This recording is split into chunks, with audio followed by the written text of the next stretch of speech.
So to test this fan-requested tall tale of gummy bear-powered propulsion, let's get things rolling with our resident rocket scientist. Since we will be building rockets all episode long, we thought it was important to start by defining our terms. We're going to use a solid rocket motor like this. It may not look like that much, but it's actually a very carefully prepared mixture of fuel, oxidizer, and a binder to hold it all together. Now, it's nice and simple because, in theory, all you do is light it and off it goes. We're going to make our own version of it using gummy bears as fuel, along with the same oxidizer and binder. Producing fuel grains like this is not only time-consuming and difficult, but you need a special license, which neither Jamie nor I possess. So what we're going to do here is to turn these gummies into a powder.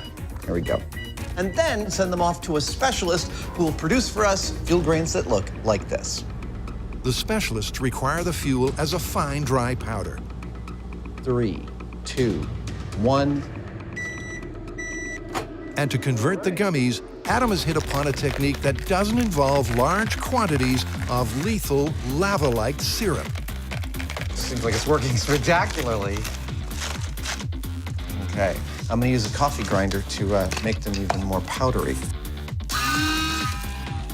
Dude, look at that. That is a super fine powder that used to be gummy bears. That's exactly what our Rocketeers want.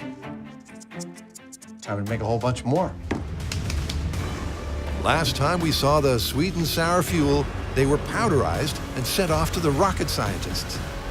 And here is what they did with them. They turned them into 2 official rocket motors. Yep, they've been converted into solid rocket propellant. It looks like this. Basically, it's composed of an oxidizer and the fuel, which is held in place by a binder made up of a variety of rubber resins. Now, when that starts to burn, all those expanding gases are forced out through the rocket nozzle. That accelerates those gases, creating a lot of thrust, and up the rocket goes. It's been one of the most technically challenging experiments in MythBusters history. But this is it. The gummy bears are good to go. You know, Jamie, not many people know this, but gummy bears are actually the poop of baby unicorns. Really? Yeah. No one's ever gotten close enough to figure out how their sphincter makes that bear shape, but little known fact. The key point of comparison for the energy and efficiency of the propellant will be the maximum altitude attained. All right, so this is it. You ready? Are you ready? I'm totally ready. Let's gummy the sky open. Conventional propellant launched this 8-foot rocket with 50-pound payload to 4,491 feet. How will the gummies go? Gummy bear rocket in 3, 2, 1. There it goes. We have ignition.